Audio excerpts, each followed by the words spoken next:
تو دوستو یہ اسٹوری ہے دنیا کے اس شخص کی جو بنی اسرائیل قوم سے تعلق رکھتا تھا۔ یہ وہ شخص تھا جس نے محض گدھے کی ایک ہڈی سے ایک ساتھ ہزاروں لوگوں کو قتل کر دیا تھا۔ کہا جاتا ہے اس شخص کے پاس غیبی طاقت تھی، مگر افسوس کہ یہ شخص ایک عورت کی محبت میں مارا گیا۔ کون تھا یہ شخص جو بنی اسرائیل قوم سے تعلق رکھتا تھا، جس کا ذکر نہ کہ اسلامی بکس بلکہ بائبل اور اس جیسی دیگر کتابوں میں بھی پایا جاتا ہے؟ تو ویڈیو کو آخر تک ضرور دیکھیں تاکہ پتہ چلے کہ آخر اس شخص کی طاقت کا راز کیا تھا۔ بنی اسرائیل قوم سے تعلق رکھنے والے اس شخص کا نام سمسن تھا۔ دراصل یہ بات ہے اس وقت کی جب اللہ تعالیٰ نے حضرت موسیٰ علیہ السلام کو ظاہری طور سے آسمان پر بلا لیا تھا۔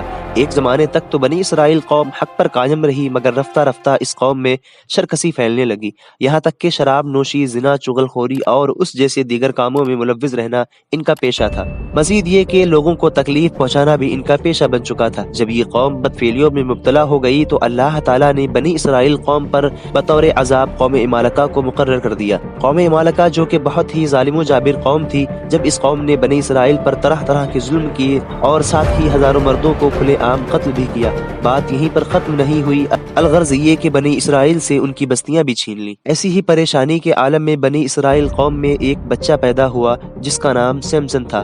سمسن کا تعلق دانیال قبیلے سے تھا جو کہ بنی اسرائیل کے 12ویں قبیلے سے تعلق رکھتا تھا۔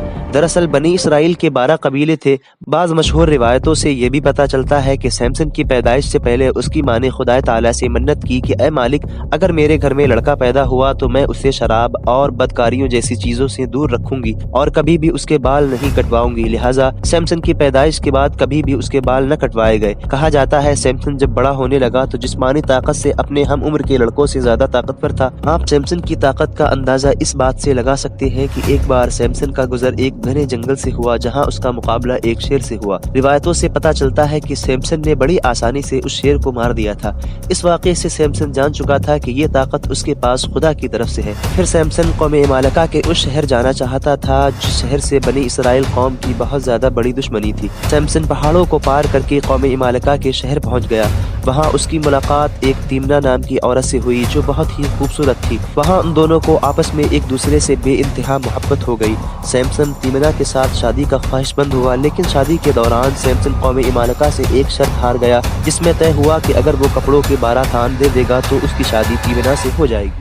لہٰذا سمسن وہاں سے مایوس ہو کر راہ سفر میں نکل پڑا، اس نیت سے کہ اگر وہ کپڑے کے 12 تھان واپس کر دے گا تو اس کی شادی تیمنا سے ہو جائے گی۔ پھر راستے میں اسے ایک قافلہ ملا، اس میں موجود اس نے 30 لوگوں کو مار دیا اور ان کا سارا مال و اسباب لوٹ لے گیا۔ لیکن جب سمسن قوم عمالقہ کے شہر پہنچا تو اس نے دیکھا کہ تیمنا اور اس کے سسر یعنی تیمنا کے باپ کو قوم عمالقہ نے مار دیا ہے۔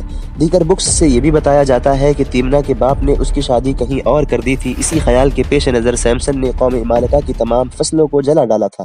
جب یہ خبر قوم عمالقہ کے سردار کو ملی تو اس نے سمسن کو مارنے کے لیے 1000 سپاہیوں کو بھیجا۔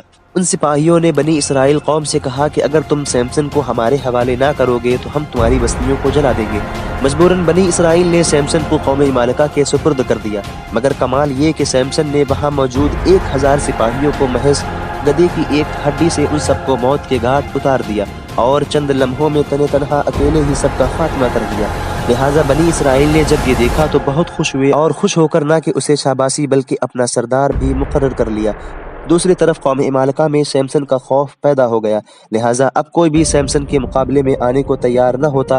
ادھر وہیں بنی اسرائیل قوم جو کہ قوم عمالقہ سے ڈر ڈر کر زندگی بسر کیا کرتی تھی، آج وہی قوم سمسن کے بلبوتے پر قوم عمالقہ کے سامنے ان کے مقابلے میں کھڑی تھی اور ان پر راز کرنے کے خواب دیکھ رہی تھی۔ لہٰذا قوم عمالقہ سمسن کو شکست دینے کی تدبیریں کرنے لگی۔ ان کی تمام تدبیریں فیل ہو جاتی۔ اب قوم عمالقہ نے سمسن پر ایک عورت فائز کی جو کہ بہت حسن و جمال والی تھی، جس کا نام دلائلہ تھا۔ اسے یہ ذمہ داری دی گئی کہ اگر وہ سمسن کی طاقت کا راز جان لے تو تمام سردار اسے 1100 سونے کے سکے دیں گے۔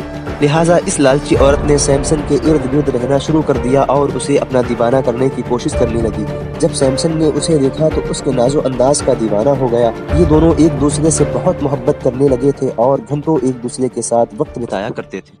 ایک بار دلائلہ محبت بھرے انداز میں سمسن سے اس کی طاقت کے بارے میں پوچھتی ہے، لیکن سمسن اس کے سوال کو ٹال دیتا ہے۔